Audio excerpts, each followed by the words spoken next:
Ladies and gentlemen, SookyMMA is back for UFC 270, and you know I'm pumped for these two high-level heavyweights to go at it. But let's quickly recap on what was a very underwhelming start to 2022 for us after absolutely destroying 2021. We go 4-6 on the Kattar Chikadze card, probably because we didn't rock the best cap ever made for the first time in months, so I'll make that an excuse. You know, we did hit the whales, though. Brandon Royval gets a much-deserved win as the Super Saiyan pick, and I'd mentioned Kattar as that kind of a dog you definitely need to consider it, and he hits big with a performance of a lifetime. So I absolutely love that card. Took a bit of a hit on the pick'em, but we absolutely caked from the picks in terms of money. So let's keep that ball rolling.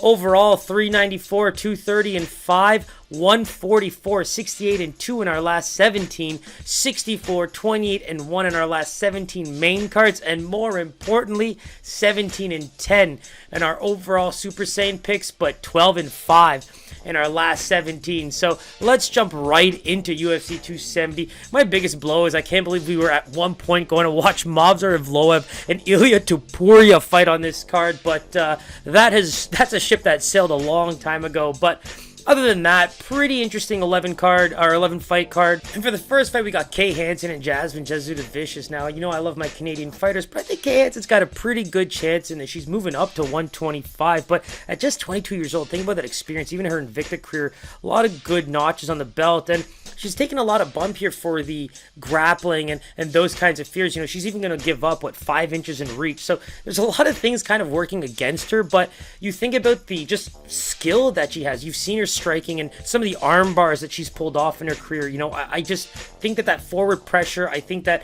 her probably advantage in the striking department is going to be very clear here. Now, the purple belt and BJJs, I love that. I think that that's going to be a great little aspect to this fight that we can keep an eye on, because you look at what Jasmine did on the Dana White Contender Series, and, you know, national silver medalist in freestyle wrestling. You know, she's got a lot going for her, but Kay Hansen's seen the quality of opponents that you want to see for this level, and I think that's where she deserves a bit of the bump. So I'm going Kay Hansen minus 150. I think that's a fair line.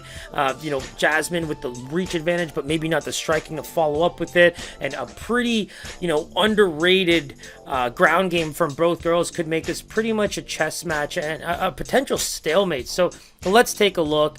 Wow, opened as a pick'em, which is pretty much lining up with what we were saying, but Kay Hansen going all the way up to a minus 200 favorite. So in terms of lean, we've got the right idea there in terms of the person we believe is going to win. So I think we might stick with that Kay Hansen pick, but see what our Canadian sister can do. Now, next up, another female fight, Vanessa Demopoulos and Silvana Gomez-Juarez. Now, the thing about Vanessa Demopoulos, I feel like her striking has always been something that is in development. You know, the Sam Hughes LFA title fight is where I kind of see her best career moment so far, you know, taking a bit of a beating in terms of the striking, but pulls off a beautiful submission. You know, she's been active in the grappling arena as well. Little things like that are where, you know, unfortunately, I just don't know how good she's going to stack up in that department. But you have a girl like Juarez who, you know, she's fought a few of the, you know, Ariel Lipski's and Paulina Botello's level UFC fighters around the world. But I think that when you watch her fight, there's a lot of recklessness, there's a lot of forward pressure, but just heavy combos. She can take a beating, but you have to wonder, of those strikes, how many is she really landing? You know, Vanessa Demopoulos, again, is willing to take a beating for 4.5 rounds till she can land a submission. So for me, it's one of those things where, what's this fight going to look like in 3 rounds?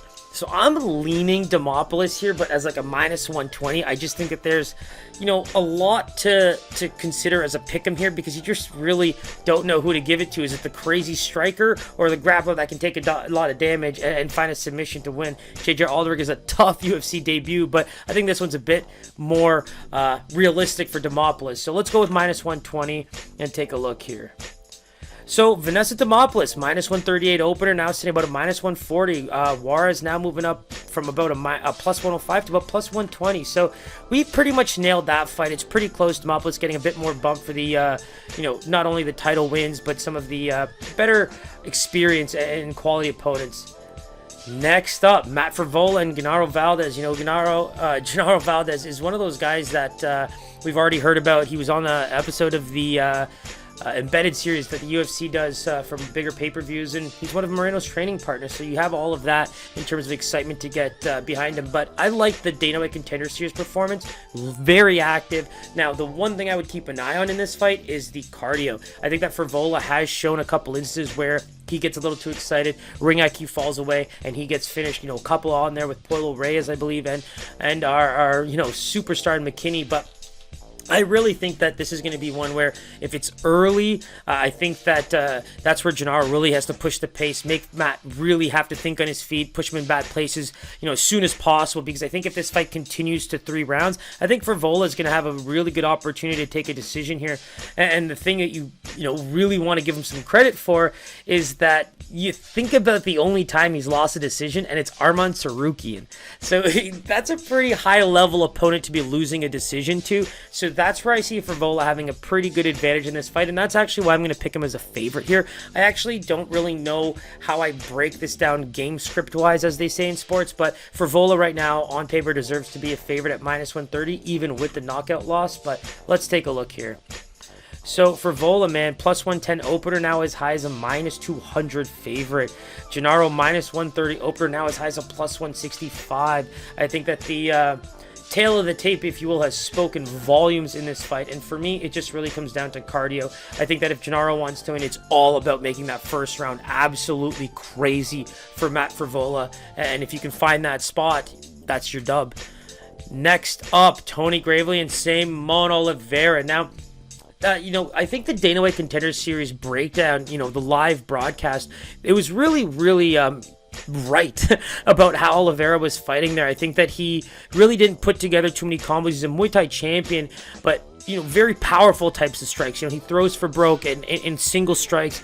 You saw him put together a couple combos towards the end of the fight, but it was a close fight nonetheless, and he did come away with the W.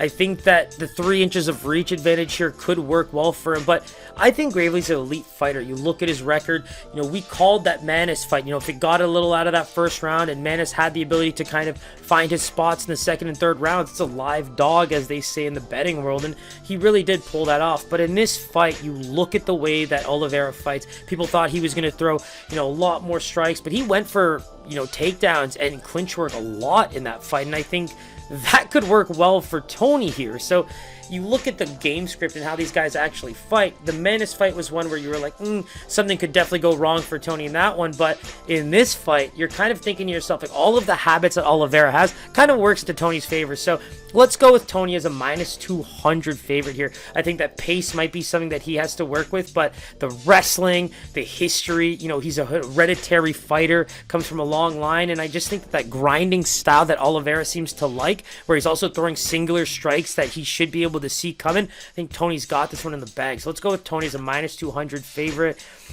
Don't want to go any higher than that, and looks like we have -250 opener and +200 for Simon, and I don't think much has changed there. So if you can get him in and around that -200 to -225 range, I think it's great value on Tony. Now we get into Jack Della Maddalena and Pete Rodriguez. Now, this fight, after doing some research, is going to be the one that is probably the most underrated for what we're going to see. Rodriguez loves to cut angles. The way he finds his shots, it's pretty incredible. The rain of right hooks that he's able to throw to finish fighters. It's crazy to see. Just no matter what the level of MMA is, he really does have what looks like elite skills, even if it's at the lower levels. And I think this is going to be a great fight with another boxer like Jack, where he's going to be able to show something off. Jack pushes pace. In that Lusa Dana White Contender Series fight, I think he really proved that his timing, I think that Rodriguez might have the better footwork, but the combos and the timing that were coming from Jack, especially for a 3-round fight, looked really, really good. So for me, this is a fight where I'm really going to enjoy watching two guys who do have a pretty good wrestling and ground game background to be really throwing their hands. I think Rodriguez has a lot more, of that raw street power, if you will, but Jack is bringing some very crisp technical boxing to the table. And a part of me thought about considering an over here, especially if both guys get a little tired. Maybe Pete can't seem to find that finish in the first 2 rounds, and they both just put on an absolute show for 3 rounds. You know, I think that Jack deserves to be a favorite here at -130, but as a pick, I really think that Pete has that sneaky power that can show up at any time. So let's go with Jack as a -130, but again, as a pick, this is probably the first one where I really haven't been able to be definitive. So Jack -314 opener, now as high as -350. Pete coming in as a +61 and as high as a plus, you know, 280 in some places. So for me, in terms of money, I might just sprinkle a little on the Pete Rodriguez knockout. There's a chance he might land, but Jack's got the record. He's a champion in Australia, put on a great performance, and that line shows just where he's at. So we were about 200 points off, but right idea with Jack being the favorite. So let's move on to a fight that, you know, anytime Ronnie Barcelos fights, I get super pumped, man, because I'm watching a dude who's just so elite at what he does. That's the fight for me where it's just like, I cannot believe how good and technical he can be. You know, he's won so many national titles out in Brazil and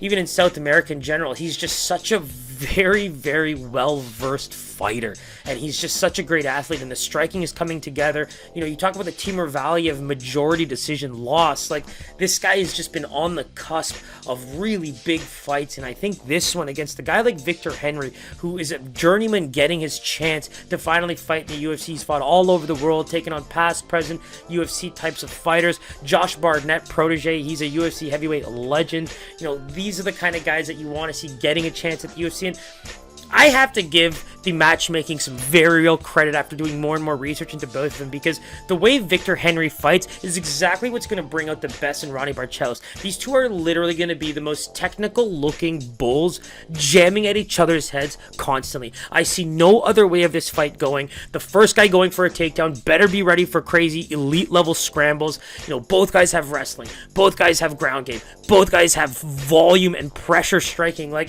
this could be a fight of the night in the making. So for me, I'm giving Barcelos the edge. It's just the elite level competition and how good he looks right now.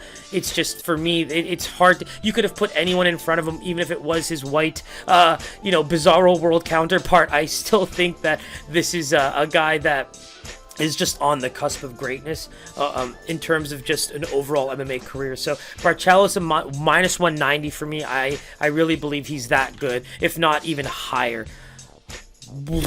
Ronnie Barcelos -550, hasn't moved much. Victor Henry looking like what is probably, since the Topuria and Charles Jourdain fight fell out, from what I can see, the biggest underdog on the card. So again, we had the right idea, but a little far off when it comes to the actual gauge of dominance. And that leads us into the main card with Trevin Giles and Michael Morales. Now, Michael Morales, one of those guys where we saw him on the Dana White Contender Series, good size, great prospect, undefeated record, but does he have what it takes to take on a guy like Trevin Giles? Trevin Giles, now, you look at his fight against Dricus du Plessis, probably the one time we really saw him just get done like that, and Dricus is a very high-level fighter. For me, I'm really into Trevin Giles here. I think that he looked incredible on the scale. You know this guy's going to be able to bulk up and look really good for this fight. So you talk about experience. You talk about just size and what he's been through over the last little bit of his UFC career. Had a big 2021 in terms of activity. So I like this fight in a big way for him. You know, I think that Morales is 100% a very real a UFC prospect. What he's accomplished, the national championships in freestyle wrestling and Muay Thai, like, he has all the tools, needs to go to right camp and just start flying high. But right now, I think it's Trevin Giles' time to get back on the winning trail, and I'm going Giles as a -170 favorite here. Trevin Giles, wow, this is a absolute pick'em. We might have an opportunity for a Super Saiyan pick here, guys. I think that Giles is striking, and his defensive ability here, his takedowns, both offense and defense, his defensive ability, I absolutely love it. I think that that's something that we're going to be able to see pretty much across the board. Okay, we're going to have to redo that. All right, and the next up, we got Trevin Giles and Michael Morales. Now, Michael Morales, we saw him in the Dana White Contender Series, and, you know, the one thing I like about him, national freestyle wrestling champion, national Muay Thai champion. Great mix of skills there, but people were shocked at the level of Juan. He was going for takedowns a lot more. And the thing with Trevin Giles that I absolutely love is that his defensive ability as a fighter is very good. He's good both offensively and defensively with takedowns. His numbers in terms of defense and striking absorbed look really good. Dricus du Plessis was the one fight where you saw him just absolutely take what was a dominant loss, if you will. And, you know, you coming out of that fight, now going to 170, he looked absolutely shredded and lean athletically for the weigh-ins and at the ceremonial weigh-ins. And for me, the way he's going to be able to bulk up, the level of sizes that he's been having to deal with versus Morales, and fact of the matter is, even with that reach disadvantage, I think that he's going to be able to find those moments later in the fight, especially to pick up, you know, where he can start to find those winning trails, because this is a fight where you look at his previous competition, I think he should have this one in the bag, and that's why I'm going to go with Trevin Giles, the -160, -170. I just think that you look at the way he fights, as long as, you know, those long jabs aren't finding their place constantly for 3 rounds, I think that Giles can get in there and do some real damage. So let's go Giles as a -170. I think that's a fair line. Wow, he opened as a dog, and now it's basically a pick'em. I'm interested in that line quite a bit. I think that Trevin Giles has a very serious opportunity to win that fight, but, you know, let's be honest, Morales looks the part at 12-0 and some of his accomplishments already. Cody Stamann, Said Nurmagomedov. So this is a tough fight for me in a couple ways. Now, if there was a keys to victory here, I think that Stamann just has to get inside. I think that he can defensively present enough from a takedown perspective that he should be able to use his boxing. He should be able to fill the body quite a bit. Now, for Said, I think it's the kicks, man. I think that the length here and his ability to fill up combos, he likes the spinning attacks. If he can keep his distance from Cody, I think his ability to just go 3 rounds and put on a technical clinic is very much in the cards, and it seems like a realistic game plan here. Now, for me, you look at Stamann and you look at the way he fights. I mean, some of his closest fights are just in the pocket boxing. You think of the Jimmy Rivera fight. I knew that that was going to be one of my favorites, and it's just, that's the style of, you know, those wrestler boxers. And I think in this case, as long as he's able to get in, that's his key to victory, whether it's trying to find it to the ground, use some clinch work against the fence, use the dirty boxing, because I just think the kicking range is Said all day. So I'm going to go Said as a -130 favorite. I can't go much higher than that. I'd be surprised, actually, you know, there it is, though. -245 opener for Said, but it's coming down as low as -180. Stamann looking as a pretty much a +155 dog there, and you know, I think that's a very fair line in terms of where we see both these guys succeeding in this fight. Now, Michel Pereira and Andre Fialho. Now, Fialho is one of those guys where a lot more success around the world, but he has been in Bellator, he has been in the PFL, and that power is where people are really starting to find some, you know, hype behind him. I think that Michel Pereira is the real deal. It's just really funny, you know, Canadian brother Tristan Colony out of Vancouver was the one guy to just, you know, see through that smoke screen of craziness and find his shots, be smart for 3 rounds, never lose a moment of fight IQ, and that's how you have to beat him. You look at Chaos Williams and the way he fought him. You look at Nico Price. It's just, these guys are the push forward, got some power, let me just keep trying to find my ways. But Tristan Connolly was not buying into what was being put down, and that's how he won that fight. In every area, no matter how dangerous it was for him, he was poised and found the ways to win. Now, for Andre, I think that's going to be key here. You know, you talk about, again, another purple belt in BJJ that could come in handy if he has to take this to the ground, but that lucky shot, if you will, I hate using that term lucky shot, but, you know, if Michel Pereira, who has been knocked out before, gets caught, Andre has that power. Now, for Michel, it's going to be utilizing that craziness, that unorthodox style. Since that illegal knee loss after the Tristan Colony fight, he's gone 3-0 in the UFC against really good competition. So, Andre Fialho is getting a pretty good notch on his belt if he's able to accomplish this. But for me, I think Michel Pereira deserves to be a favorite here. I think that not only is his skill very real, but the unorthodox style, especially with a new fighter coming in like this, it just makes sense for me to give him about a -160 line.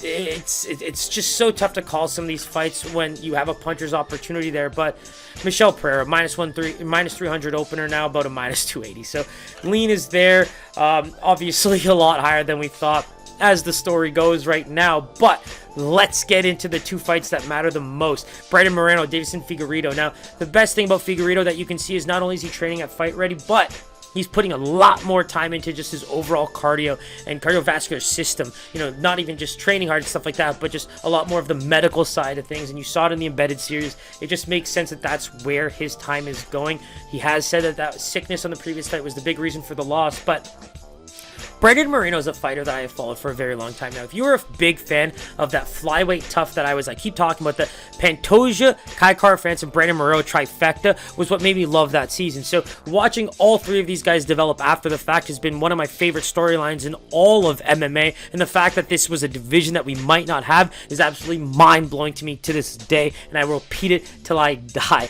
So, you know, Brandon Moreno, love the scrambling, love the heart, and it's that Mexican boxing. He's got it in him. He's slowly perfecting that MMA boxing, and I think that that's where, when he's rolling with punches, watch him always roll with punches. It's a beautiful thing to see, and if he doesn't get caught in the first 2 or 3 rounds by Deiveson Figueiredo, I think that he has all the other areas to try and win this fight. You know, I think that he's going to have a pretty sound ground game in terms of quickness and finding those holes that he might be able to lock up a submission or even find some ground and pound opportunities. It's just from a technical side, from a speed side, from just the heart, all heart. I think that he's slowly getting there to that championship level, and you know, people might want to discount him a little bit because we just haven't seen as much, and Deiveson, for what he did leading up to that, you know, there's a lot of opportunity there for Figueiredo to pull off another big W in his career, but I like Moreno in this fight for all of those reasons I named. I think he's finally there. It's his time. And if you look at his face when he's looking at the ceremony rights, he eats up these moments and he soaks them in. And he is so present. And his mental fortitude is something that you absolutely have to love. So I'm going Moreno as a -160. I think that he might even deserve a higher line than that based on everything. The hype, the public, perception, and how they just want him to win so badly that their money will go into it. So that's where I see it. Vegas kind of agrees. -175 opener, -180, 185 live line. So I think Moreno's a perfect, parlay piece, if you will, and a potential Super Saiyan pick. But let's get into the fight that we all absolutely love. Now, my biggest takeaway right now from all of the hype going into this is how much people are willing to discount Francis Ngannou. I don't know where it's coming from, because you can analyze this man's career so quickly, right? You think about his come up as a raw, powerful puncher. I'm not even going to use strike. I'm going to say puncher. The way he was striking was absolutely insane. But then he fought a guy like Stipe Miocic.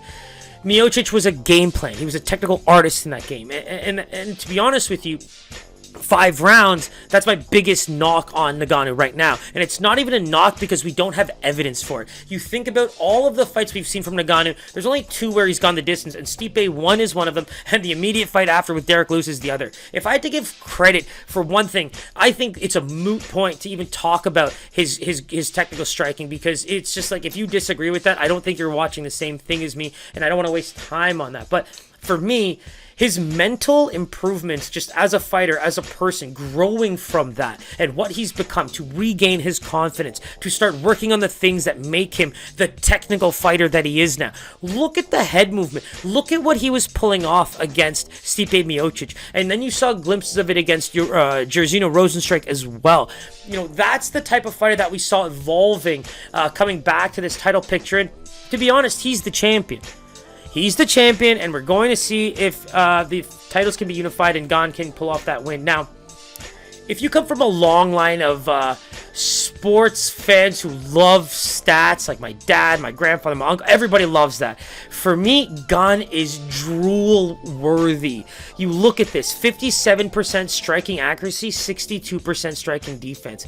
He has a 5.37 and 2.97 striking differential, which is absolutely mind-blowing for a heavyweight. Like, he just doesn't get hit. Getting hit less than 3 times, I just don't understand.